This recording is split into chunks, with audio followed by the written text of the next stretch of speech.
I don't clear my bank account before doing what I do. Like, oh yeah, it's a grind, bro. times. It's a grind, bro. Because in the end, if you hear all the success stories, everybody big. It's always went broke or homeless or, you know what I'm saying? Yeah. And then they succeeded, bro. What's up, what it do, y'all? Appreciate all of y'all stepping in for another episode of Room 611. Now today I got a special guest with me as always. I always try to bring y'all the best people I can bring y'all. I got my guy. If you've never seen him on Instagram, TikTok, you gonna see him now. Philly2Litty, how you doing, bro? What's up, my boy? I'm chilling. Appreciate you for having me. How you been? I've been good, bro. How about you? I've been straight, bro. Good, most definitely. Yeah, I've been straight. Yeah. We gonna get right into it. Okay. Everybody always thinks so highly of themselves, but usually, you know, like a lot of people don't think that highly of, you know, that person per se. When did you find out that, like, damn, like, okay, I'm kind of gifted. I'm kind of funny to everybody else besides me. Dang, bro, man. I ain't gonna lie, probably like when I first started for real. Cause at first when I was starting TikTok and like Instagram and stuff, I was a dancer first.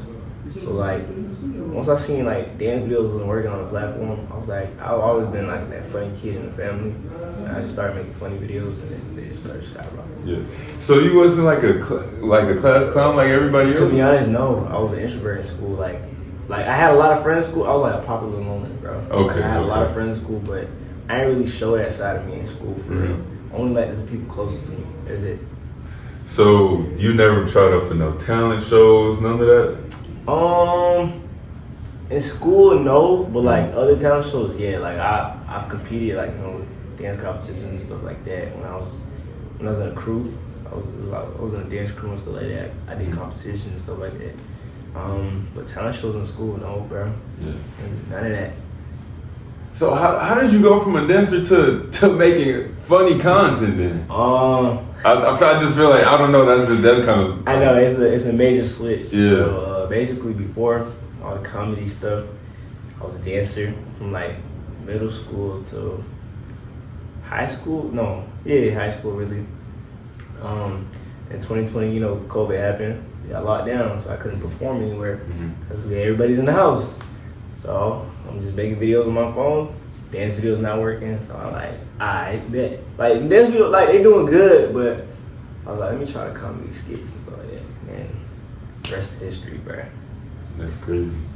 That's crazy. So you never even thought about going back to dancing, huh? You like, hell no, it's too loud over here. Yeah. Like I love dance, don't get me wrong, but I kind of lost my passion for it. You feel me? It's not something I want to pursue, but catch me at a party, so I'm having fun. I'm gonna dance for sure. You feel me? I'm gonna turn up. Yeah. But other than that, I do miss performing. But other than that, nah. I love this stuff, bro. So when you was performing, were you on like tours with certain artists, or like how did that work?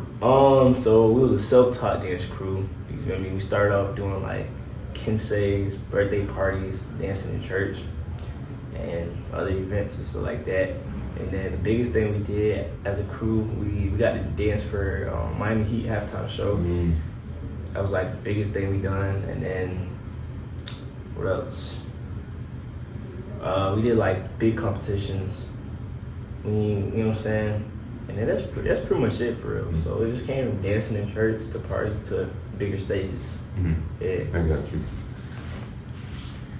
Now you from the beautiful state of Florida. Yes, sir, Ski. A small town in Florida, which is called the Sunshine State. But it's been a lot going on there with the hurricanes and everything. Was your family affected by that or no? A little bit, yeah. One of our properties, like the house that my parents stay in, it got minor damage, like a little hole in the roof, a broken window, and then like little dents and nicks on their cars. Other than that, everything's straight, surprisingly. Because like surrounding houses from the neighborhood we stay in, a lot of the houses got demolished. Wow. Yeah. So that, I don't know, I feel like, I was just about to say, are you big on God? Yeah, of course. I grew up in the church. I also played music, so I was a bass guitarist at my church. My brother played the drums, so like, you know, music, that's my first love. Before dance, I was a musician, you feel me? But yeah, very crazy, but you know, if you got faith in God, bro, you know what I'm saying? Everything will be good. So how do you make sure you keep your head up through even though it's not that bad, but it's still like something you don't want to see your parents and your loved ones go through. How do you make sure that you keep your head up through all of that while you still have to stay consistent? It's really just prayer. And I call them all the time. Every once in a while I check up on my peoples. And then if I don't talk to my parents, I'm talking to my little brother all the time. And I ask them about them or tell my little brother, hey, pass the phone real quick. You know what I'm saying? But other than that, I know my people straight. Yeah. So that's solid. Man. Yeah, that's how I do it. Have you ever been affected by a hurricane in a more worse way, or a worse way to say? When I was younger, Hurricane Katrina. Oh, that was what 2005. We ain't had like bad damage, but like we had a big ass pool in our backyard, bro. So we had an in-ground pool. Hurricane Katrina demolished it, and like our pool was like messed up. So we basically had a big hole in the ground in our backyard. A lot of pool water was just messed up. It was just a bunch of frogs, toads, dirty water, debris. And then we still have the property, but it's just like a hole in the ground with like, over time dirt. So it's like it's weird. Yeah, but that was like the biggest hurricane I've been through. Yeah. You lived in Louisiana for a minute? Nah, never. Oh wait, it affected Florida? Mm-hmm. Hurricane Katrina, yeah. I promise you, I didn't know that, bro. I promise. I never knew that. I thought it was always Louisiana. I think it's because we're on that like little that Gulf or whatever. Yeah. So what's the proper way to prepare for a hurricane? Number one, grab them snacks and the food and water. And then I'm joking. The shutters, the hurricane shutters, and then just board up everything and make sure you got all your essentials like food, flashlights, batteries, generators, and you just prepare for worse sometimes. Yeah. If you gotta evacuate, go to evacuate place. But my family, we ain't never evacuate because I'm Haitian, bro. My dad used to be like, bro, we got this. That's how it be. What was your life like growing up? Were you rich? Were you in the middle? Were you poor? I would say growing up, we were like a little under, in between poor and in the middle, if that makes sense. Mm-hmm. Like my parents, like they was in the U.S. for like a good amount of time to where they kind of knew what to do. But like I definitely see my parents struggle, so that kind of like motivated me to do what I do now. But growing up, we really, to be honest, I had a good childhood. Like my parents tried to give us everything we wanted, if they could. Other than that, we didn't really ask for too much as kids, for real, because we kind of understood growing up how things were. But yeah, now I can say our family's doing pretty good. You know what I'm saying? Got plenty of cars in our names, a few houses. So yeah, we still trying to get to the next level. So yeah, growing up was alright.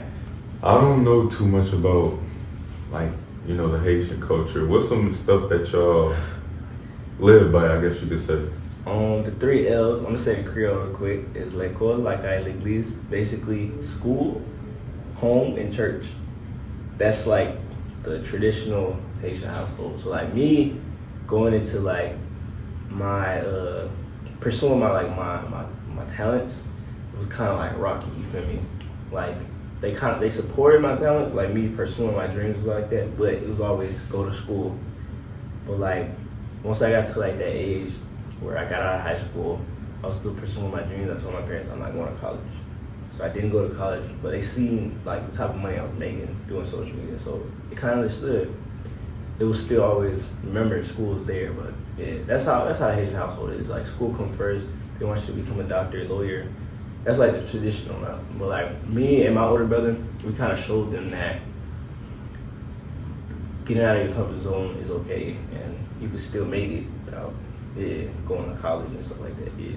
So do you feel like you've taught your mom and your dad or anybody else in your family like no, it's like you said, it's okay to jump off the porch? Yeah, actually, my little brother, he recently just started a clothing brand and he's doing pretty good, and he kind of seen the reason why me and my older brother just said forget school and we're gonna pursue our dreams. Like I've got him to a point where he's making clothing for other people. Like one of my clients, Ugliestrapperalive, that's my boy. So I got my little brother to do his merchandise, and now Ugly has merch. He's selling merch, and he's getting his commission like that. And then he's also about to work on another bigger creators. You know what I'm saying? So it's like he took that route of let me work on my talents because my talents can pay me. You feel me? But yeah, and then my parents, they kind of get it and they understand like, okay, if you start a business, you could, you know what I'm saying? Mm-hmm. If you put your mind to it. Cause like first time I see my dad like actually smile about like what I do. I purchased my own car, my first car, in my name off of content. You feel me? So I kind of just taught him that way. He was like, you could do anything you put your mind to, for real. Yeah. Was he real rough when you growing up? Yes and no in a way, cause like I wasn't like no bad kid or anything. Yeah. It was just more so I didn't really care too much in school. Yeah, I feel that way.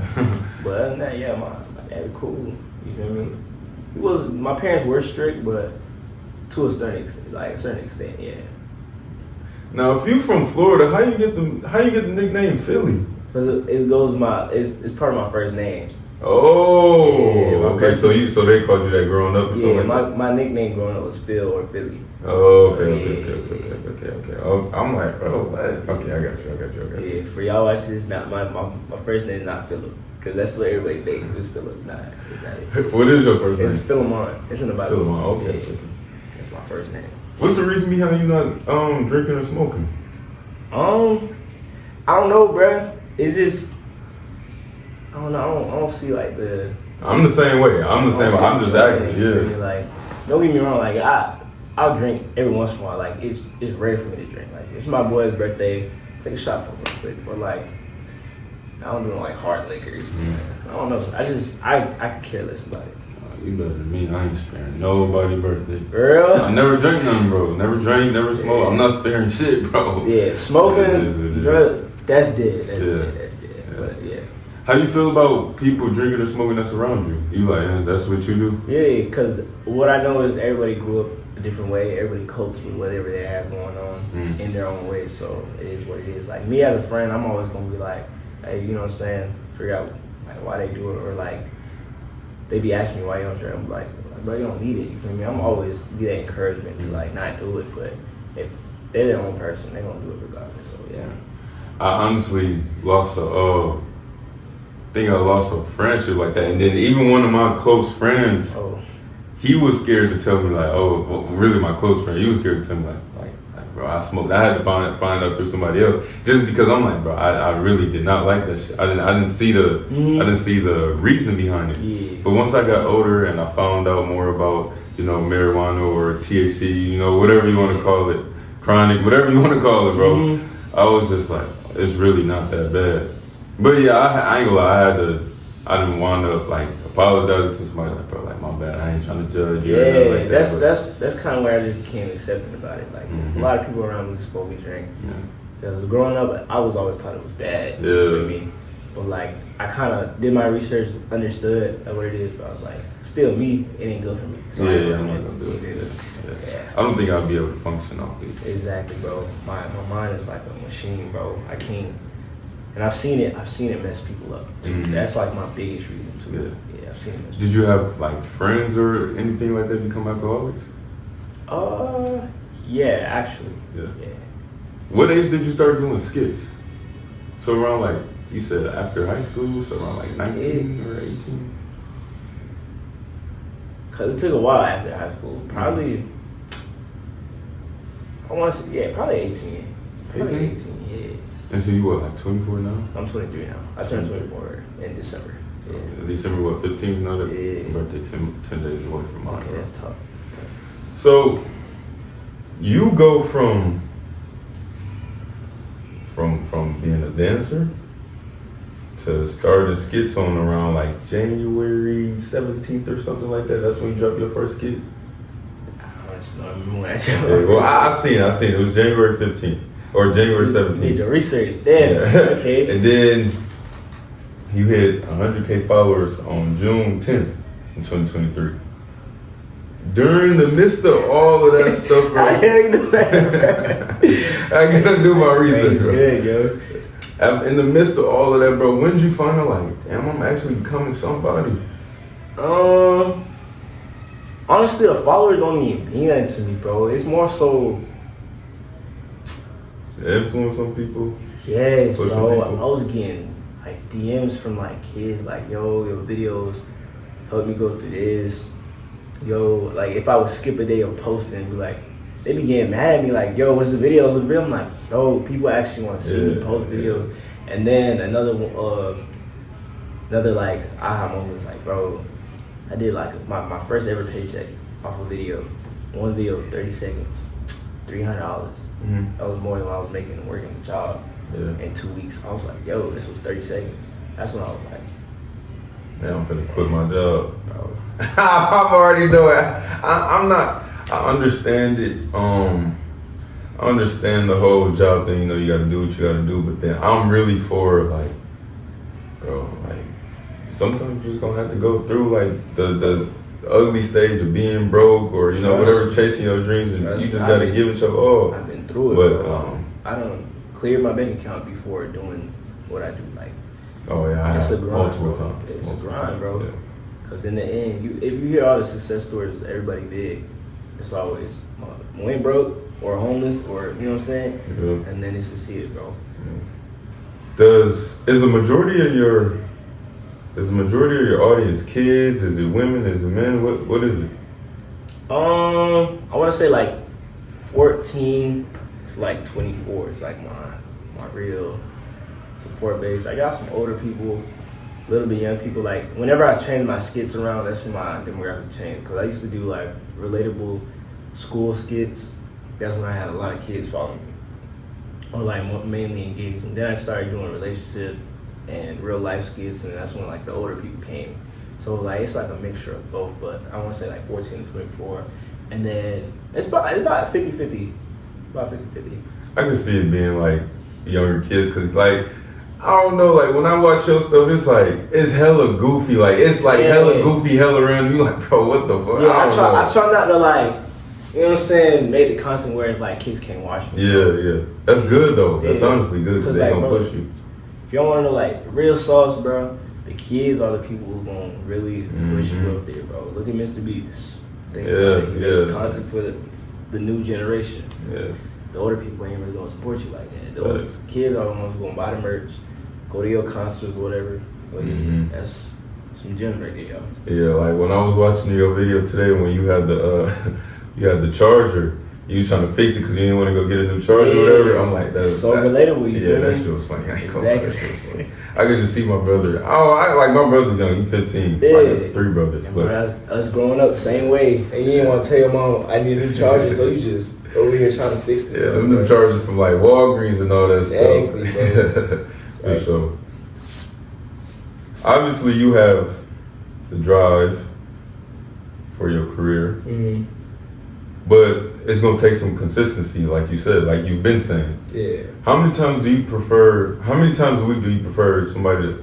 How many times a week would you assist somebody to drop so that way they can be on so that way they can be on the same page as you, the same level as you, if not higher. So how many followers you got right now?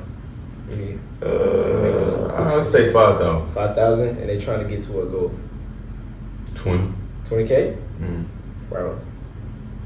2 to 3 videos a day.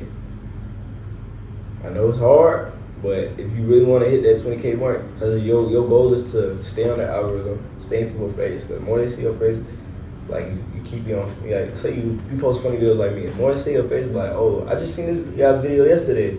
Keep seeing, they gonna hit the follow button. Right. Probably like your 3rd, 4th video they see, and it's a funnel, bro. You keep going, and then replying to the comments. You feel me? If somebody shared the video, swipe up on their story, be like, you know what I'm saying, laughing emoji or something, because like they ain't be like, oh snap, oh you reply to my video, you feel me? Boom, follow. That's how you really get them. Like engaging is like the main thing that will get you that follow. And then going live too, bro. Once you got like a flood of people just following you, bro, go live. They gonna start tapping in, chop it up with them in the comments. You know what I'm saying? If they ain't following, tell them, you know what I'm saying, follow, share the live. Like, it's just little tricks to it to build an ecosystem, bro. So, like, that's like the quickest way to get to, you know what I'm saying, that 20K mark, bro. I'm just thinking about this off the top of my head. Where did the switch come on that, bro? Because you seem super chill, super laid back, humble. But then it's like, okay, if didn't nobody know your city, they'd probably think like you hella goofy all the time. Yeah. Where did you get the switch from? I don't know. Probably, I guess the way I grew up, because I grew up around like a lot of like older people who are like more so like business mentors to me. So that's where like my business side come in. Like when I'm on podcasts or like in meetings, I'm a whole different person. Yeah. When it comes to me creating, bro, and my mind flowing, like, oh, this is funny, that's when I'm just there. Like, but if I hang with my boys and stuff, you know, funniness. Yeah. That's where the switch comes from. Like, yeah, that's how it is. For sure. Yeah. Do you ever get inspired by other comedians? Yes, for sure. You do? Yeah. Who's your top five? Top five, yeah, no order, top five, no order. Desi Banks, Drewski, King Bash is up there. Who else? Key and Peele. I watched him a lot growing up. Let me see. Who else? I watched a lot of stand-up. I don't know. I can't really... Is that something you want to pursue? Yes and no. I don't know. I've done it one time for a YouTube video for A.M.P. Davis. Oh, okay. Yeah, he had called me up to hop in the video real quick. Off like, you know what I'm saying, just do it. It was a prank on one of his friends, but I did it and like I actually like performed and like, you know what I'm saying. And they liked this, so I was like, okay, cool. But Fit, I don't know where I put that Fit. You got Jack Funny, you got Ben the Don, you got Ben Dunn, yeah, he's good too, yeah, Ben Dunn. Damn, yeah, okay, I'm. I was gonna say Theo Vaughn. You got a bunch It's of a people. lot, bro. Theo Vaughn, he funny as hell. He funny as hell, bro. And then my boy, that boy funny too. He's up there too, bro. Yeah. That's my guy, bro. He's good. Were you big on Vine growing up? No, actually, I made one Vine video, it didn't blow up, so I just got off the app. Really? You didn't watch another one? I watched it, but like. As far as you making it. Yeah, me making it, bro. I made one video. It was like I remember the video too. It was like when you leave like a dish in the sink, it was like your mom's supposed to like yell at you. So Yeah. It was the first funny video I made. I thought it was funny as hell. That video did 2 views. I deleted the video, hopped off of Vine, bro. Crazy. So, Yeah. I'm good. Okay. For sure. Nah, facts. So it was always kind of in you then. Yeah. Oh, I was like, always I can in say you. I'm like was one of like the kids in the family. Like the kid in the family was just jokester. You know what I'm saying? Just me, my little brother, my older sister. We just joke a lot. Yeah. But that's where it came from. You've been on multiple podcasts. You've met multiple celebrities. But recently you was just the face of a magazine, bro. Yeah. Which is crazy. That's crazy. Yeah, my first magazine. Who broke the news to you that you, out of all people, a person from a small town in Florida was on the face of a magazine, bro? Or did you find out on your own? Nah, he told me. So I host this thing called Atlanta Sneaker Convention. Okay. So Wait, the sneaker con? Not Sneaker Con. It's a competition for me. Type. But Sneaker Convention. So we do like a bunch of different states. But I'm the face of the Atlanta show. So we work with like the NBA, NFL, and then we branch out, do our own stuff. So basically, the guy who owns the magazine, he has like his own like network, whatever. I'm pretty cool with him. He pulled up on me. He was like, I seen him wearing some shirt, and then I was like, oh, that's a cool shirt. He said, you next. I was like, huh? You know what I'm saying? Yeah. That's it. That's all he really told me. I was like, all right, cool. Whatever that means. And then he texted me. He was like, yo, he sent me the picture of the thing. I was like, oh, snap. I thought it was just like a picture. Yeah. Because he had like a shirt kind of similar. And then he texted me like 3 weeks later. He said, your article's about to drop. And then that's when he sent me the link. I was like, oh, snap. On a magazine, bro. It's crazy. Did you cry? Nah, I ain't crying. It's me. It's me. It's just like a wild moment, like all the work, like that's when you realize all the work you've been putting in and actually like, you know what I'm saying, it's been like, you know, put out there. Cause like I've done a lot, like, but I just don't remember half the stuff I've done sometimes until like I read it or I sit down on a podcast and people ask me questions like, dang, I did this, you feel me? So yeah. What's the typical day in in your life? Typical day of my life. I wake up. Around what time? I wake up around like 8 a.m. every morning. What's up? Yeah. Sometimes I just go back to sleep. At least you keep it entertaining. But I just wake up, I scroll through my phone, consume some content, just scroll, look at DMs that DM overnight, then hop on my PC. Some vibes. Yeah, hop on my PC, check my email, edit some stuff, and then my boys just be like, yo, what's y'all boys on? Just wake up, go film. But sometimes I have like set days where I have a lot of stuff to do. Like this whole week I actually booked up crazy. And other than that, it's just my days kind of play out itself for real. You like being busy? I do. I hate just being in the house not doing anything. Unless I've been busy for so long and I don't feel like going nowhere, I'm in my house streaming or just chilling, bro. Mm-hmm. Yeah, and playing the game. Where do you want to take streaming? Streaming is more so like a hobby right now, but if it blows up, I'll definitely pursue it. Mm-hmm. And I will be going after Kaznet because that's like a big inspiration. Like what he does with his streaming, like taking it to a whole new level. I want to do that plus some, like plus. You know what I mean? He definitely changed the game, and I'm proud of him, bro. You ever met him? I've actually met him twice. Not on some like, what's up, shaking hands. Just more so I've been in the same room and like just cross paths. The only person from AP I know is Davis. Yeah, that's it. But, what is that whole group like? They're cool people. You feel me? Like from outside looking in, and then Davis, he's pretty cool. I met him like I think my second week in Atlanta, like moving out here. I was in one of his YouTube videos, and then I won like the challenge or whatever the video was, and then I just kept bumping into him every day, or not every day, but like a lot of times, like while I was in Atlanta, and then we just connected. Like, yo, get my number down. You know what I'm saying? He's like, bro, we'll work soon, and then. I stay on my grind, so you feel me? I'm like, I'll see y'all at the top type stuff. And then they call me up, we get another video, like, all right, cool. And then now we like, every time we see each other, quick conversation, you feel me? I meant to ask you that, bro. What the hell brought you here? Bro, this. Yeah. Yeah, because back when I was dancing, before the lock, no, this was during like COVID era. It was 2020, I pulled up to Atlanta for a dance competition.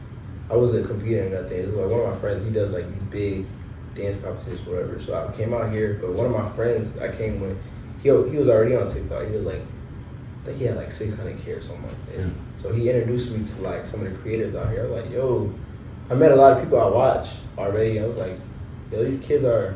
I was on TikTok, but I wasn't really like pursuing it for real. It was like a bunch of kids making money off YouTube, TikTok, Instagram. I'm like, what the hell? I was like, if they can do it, I can do it too. So I just kept coming in and out of Atlanta, just traveling, networking. Every time I seen my manager, like the guy who's my manager now today, I met him like my first time out there. But he was like, I didn't really know him like that. It was more so, I follow him on Instagram. He was always posting cool events. Flew out. I just took some time off of work, saved some paychecks up, and then came out here, networked till it got to a point where me and my brother was like, bro, by that time, because I kept missing out on opportunities, bro. I literally almost quit one of my jobs before, because I took a week off, went to Atlanta to, network and stuff like that, went back, then a week after that, another event popped up. I'm like, bro, I can't miss this. And then I talked to my boss, like, yo, I need another week out. He's like, nah. So I texted him the next day, I was like, yo, I'm gonna have to quit or something like that. But I was kind of close to my boss. He was like a photographer, so he gets that, you know what I'm saying, that hustle. But he's like, all right, bro, I'm gonna let you go again. That's what's up. I went back out here, and I was just like, okay, it feel like home, bro. And then a few years later, I moved out here 2 years ago. A few years later, I was like, bro, let me make the move, bro. Mm-hmm. And then came out here to work, locked in. Has your old boss ever contact you again? It was like, like, I'm glad I let you get the other week off. He never really said that, but he always said he's proud of me. Like, he actually came out to Atlanta a few weeks ago, and I told him to pull up to the studio, you feel me? And then every time I go back home, I pull up to the job, chop it up with him. Cause like, I met him before he was my boss, type. You know what I'm saying? So yeah, we pretty locked in, you feel me? So if it wasn't for that, I'd probably still be back home for real, bro. Yeah, for real. How does somebody get a manager? Like, how can you know, like I can really trust you with pretty much my life? Because they control what deals you get. They control, what your day gonna be like. They control a lot of stuff, bro. And if it's not benefiting them, they might say forget it.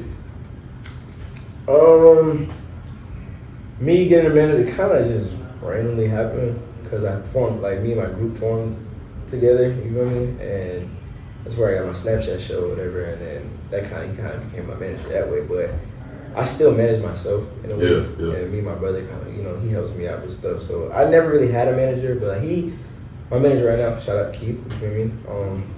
He give a lot of big opportunities to me, you feel me? Changed a lot for me, you know what I mean? But I don't know. It's like, I don't want to say you don't need one, but they're definitely helpful because I say when you starting off, definitely grind to like that point where you just don't have that direction of like, what do I do next? Once you get to that stage, that's when I say, okay, go find your manager who could help you get to the next stage. Because that's kind of where I was. I was like, I've done everything I know how to do myself. I'm like, yo, you know what I'm saying? That's when it's like, okay, how can I get to the next level? Your manager always has other resources, you feel me? So that's like where it's like, okay, get a manager, bro. Or if you just can't balance nothing at all. Me. Yeah. So would you prefer this for, how do you feel about people having like their parents as their manager versus somebody that's already in the field that they're in be their manager? Because then it's kind of like you might be hustling backwards, you know what I mean? I mean, I think it's a good thing. It really depends on like if that parent has been in that field already, or what you could do is this, like your mom or your dad could be your main manager. You can outsource and have another one who your mom is the overseer. So it just follows, you know what I'm saying? Yeah. It's like that manager has to talk to your mom, so you know what I'm saying? Yeah. Do it like that. So there's a lot of people who have multiple managers. You know what I'm saying? Just as long as you have a full team and then y'all communicate right and just make it work. Yeah. Did you feel any type of way when you weren't on the funniest personalities for Complex? Oh no. I ain't that big yet, bro. So I don't care too much. But everybody who's on there definitely deserves to be on there. No. A lot of them motherfuckers wasn't funny, bro. I'm gonna tell the Who truth, you bro. think? I don't remember, bro, but I ain't look at everything, but I seen like who was on there. I do believe a few of them should have been swapped out. Hell yeah. A few of them should have been swapped out, but other than that, like, I went through it. I don't care, bro. I'm gonna be brutally honest, bro. That's just how I am. Who was the top four? Drewski was 1. Okay, I give Theo Vaughn was 4. Ben the Don was 2. And what's his name, bro? He went real viral for that LeBron video, bro. So dark skinned dude. They got a group. Supreme Dream from RDC. Yeah. It was them. He's funny, but I put him at probably like 5, 6. Yeah, he's not that funny to me, bro. And then Ben the Don should have been like, I don't know, bro. Yeah. I feel like it should have been Drewski, Desi, and then everybody else.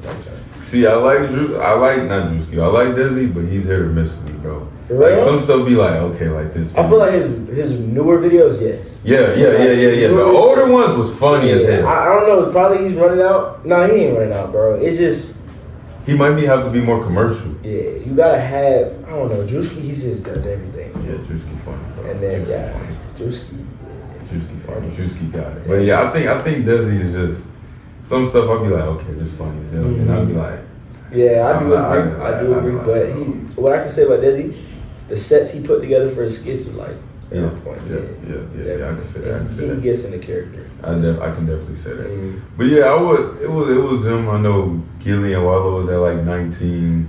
I don't know if they funny as hell to me. On the podcast they are, but like No, I think they're funny on Instagram versus their podcast. See, I don't watch their content on Instagram. That's crazy. I just watched I watched a little bit of videos. Like they do some old head funny stuff. But like, other than that, I'm watching their podcast. They funny as hell. They the older podcast episode from like episode 1 to like 84 or something like that. Yeah. Before they had guests, funny as hell.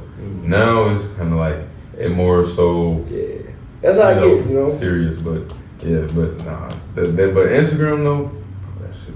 I'm gonna have to check it's funny, bro. It's funny, bro. I'll send you some stuff if I remember. It's funny, bro.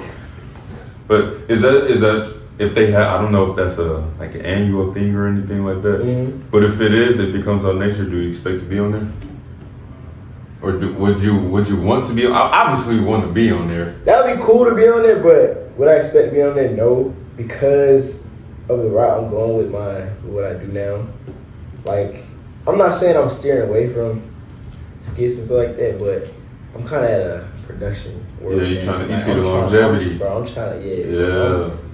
What's in my head, bro, I'm trying to do next is some crazy stuff, bro. Yeah, I feel you. That's why I got away from public interviews. I'm like, I don't really see public interviews is cool, but you know what I'm saying? Yeah, it's more kind to of, it. yeah. Like, there's, like, skits are cool, but I feel like once you're done doing skits, bro, next thing you do, bro, do movies, shows, you feel me? Mm-hmm.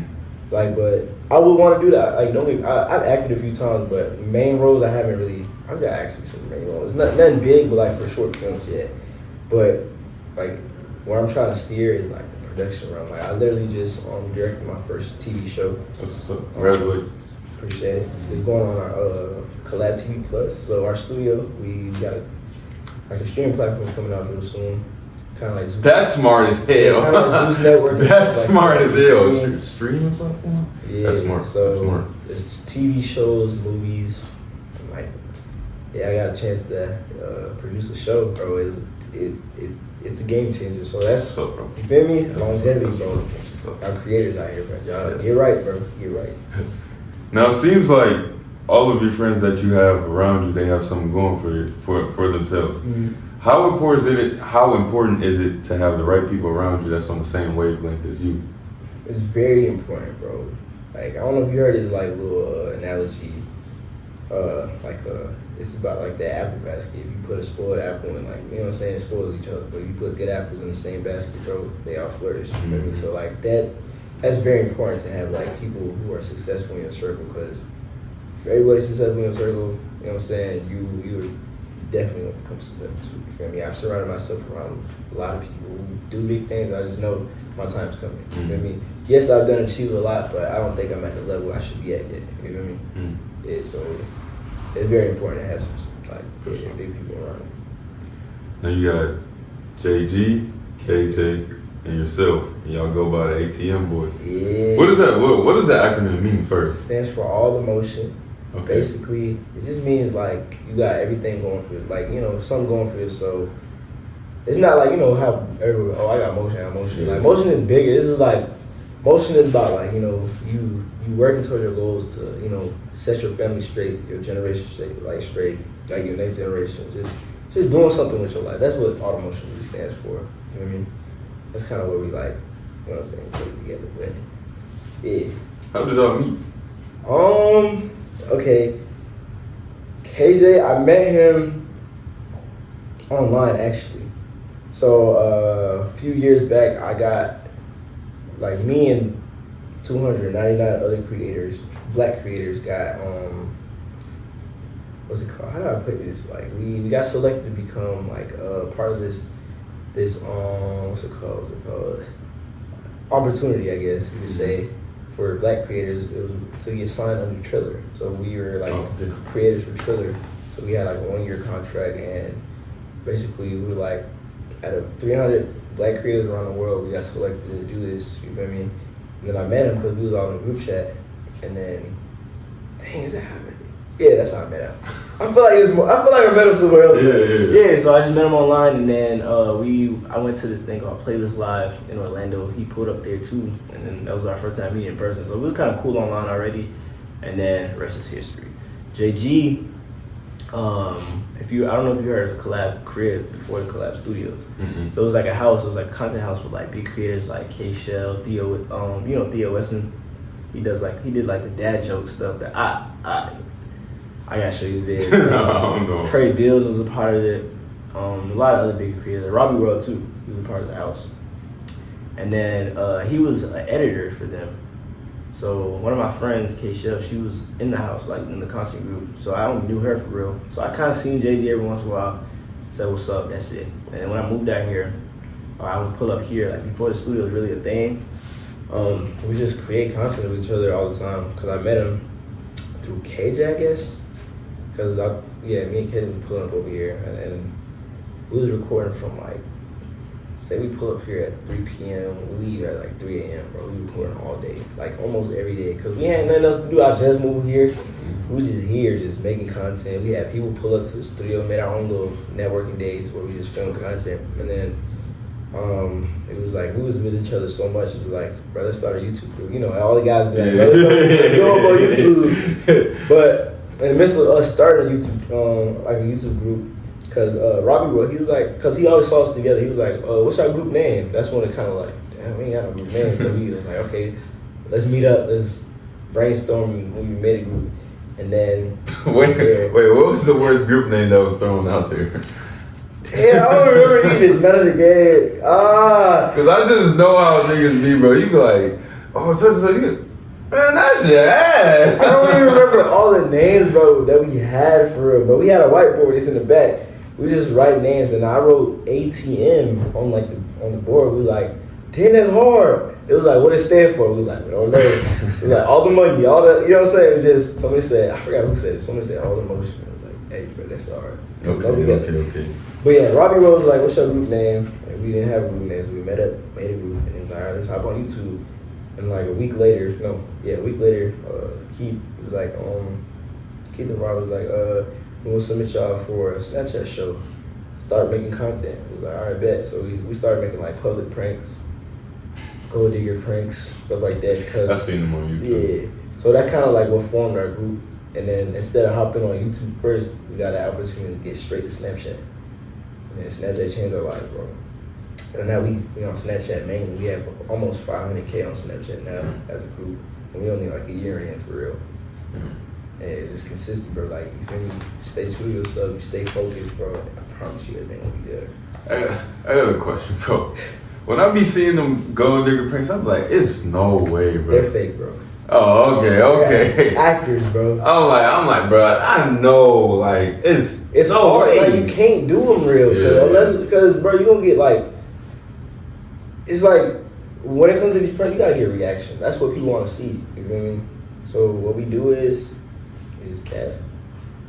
You go through a casting agency, boom. Like, I'm gonna tell you right now, it ain't real, but you feel me? Them checks real. That's what I can say, bro. Yeah, that's how it is. But so our first few episodes, like on our show, like I've shot some real pranks, but I don't like, bro, like. Cause you get bad reactions sometimes. Cause sometimes people are like, oh, okay, or like sometimes people get mad, and I don't like, you know what I'm saying? Yeah. I don't like to deal with, okay, I'm calling the police. I don't like to deal with that stuff. Yeah. So that's where it gets to that point where I'll be posting, yo, need people for videos, and then you're acting like it's still real content at the end of the day, but the old people think it's real. So, yeah. All right, we just gonna address the elephant in the room, bro. You got a lot of lady friends, bro. You got a lot of lady friends, bro, and they quite attractive. Yeah. When are you in a relationship? No, I'm not. Okay, so when that time comes, if you wanted to come, how are you gonna be able to tell her like, this is this, we right here, and we just cool, bro? Like it ain't even like that. It's communication at the end of the day, bro. What can I say? Like, if you understand my work field, then, you know what I'm saying, you accept it, bro, you for me. If not, if you just, you know what I'm saying, oh no, don't film with no girls, I'm like, this is how I make money, bro. Yeah, this is my work, and she gotta go. It's like, my last relationship, she understood, you feel me? It was just, we're grown adults, bro. If you know how to control yourself, bro, then, and you trust each other, that shit gonna work out, bro. You feel me? So, yeah. That's how it is. For sure. Have you ever ran into something like that? You're like, damn, she cool, but it's just like she tripping, bro. Yeah. Come on. I'm very picky, bro. Yeah. Before I'm really like in a relationship, I try to look at every side, find out everything about it, bro. I don't supposed to, bro. Supposed to. Yeah. Cause I don't be dating just date, bro. Yeah. No, one of your close friends, SRT David, he got into a bad car accident. Yeah. What words of encouragement did you give him when you talked to him? After it happened, I didn't really swipe up on the story or anything. I let him like cope for it, you know what I'm saying, real quick. Cause you know everybody texting him. But when I see him, like, bro, I just beg. All I really told him, bro, you gonna get it back. You feel me? He said for sure, I know I'm gonna get it back. Everything happened for a reason. Like that's how I live. That's what I really live by. Like everything really do happen for a reason. Because there's a reason I chose not to go to school. If I went to school, why not be doing what I do now? You feel me? So like, I kind of just told him, bro, you good. Just stay focused. You know what I'm saying? You gonna get it back. You feel me? And he for sure is, bro. He might even get something better. You never know. Yeah. He be on it. He be on it. Yeah, I see him post like every day. Yeah, facts. How did you and the ugliest rapper alive get cool, bro? So basically, my boy Gemini Kai, he kind of put in the work for me. He was just like, he was with him, I guess, for the whole day filming content. He called me, like, yo, I'm the ugliest rapper alive from Juicy's show. We about to pull up to the studio. Are you finna be there so you can get an interview? I was like, yeah, I'll pull up. I was already coming here, so I was like, let me get him on my show real quick. So I have another show on Snapchat where I do like fashion content and like sneaker stuff. And then basically I interviewed him, and then we locked in grams, yeah. And then I just told him, I was like, bro, just hit me up anytime. And then days passed, he was just DMing me on Instagram or no, he really called me on Instagram. That's what he did, because he had my number at the time. He was calling me on Instagram almost every other day, just hitting me up on some what's up junk, and just like asking me for like little advice about social media. And I linked up with him a few times, like for skits and stuff like that, just because I'm like, okay, he's blowing up, let's work, you feel me? Then he had like a manager before. They kind of like, you know, had him over, you know what I'm saying, took advantage. I was like, okay. He was hitting me up for help. I'm like, okay, let me use my resources to help him out. And then we just kind of became close like that. I was like, okay, what are you trying, like, what are your goals? What are you trying to get into? Now, I don't know really like the music side of things, so I kind of connected with my PR, because she works amazing with like artists and like that. And then now, like, we're like brothers for real. You feel me? He call me every day, just to roast my ass. Yeah, you know what I mean? Yeah, for sure, brother, for sure. bro. Have you ever thought about being on Cookman Records? Nah. No. Nah. It's a cool show, but it's like, I feel like people get on there just to get clip farms or something, or just to get that extra push. I feel like I can do it on my own, bro. Yeah. It's funny though. I love the show, bro. I watch it all the time. Yeah. You know what I mean? But other than that, I don't like reality TV, bro. I feel you. Last question, bro. Just finish this sentence for me when I ask you. Yeah. In the next 5 years, Philly2Litty will be multi-million-dollar business owner, bro. for sure. I see myself owning a few businesses, property, and then got a bunch of successful like TV shows and movies put out. You know, Collab TV Plus, you did what I'm saying, and a lot of other platforms we did. But yeah, and traveling the world, bro. That's like my end goal, bro. Just traveling the world, like documenting it. So yeah, that's it. So appreciate you, bro. Appreciate you, my boy. Ladies and gentlemen, Philly2Litty. Damn.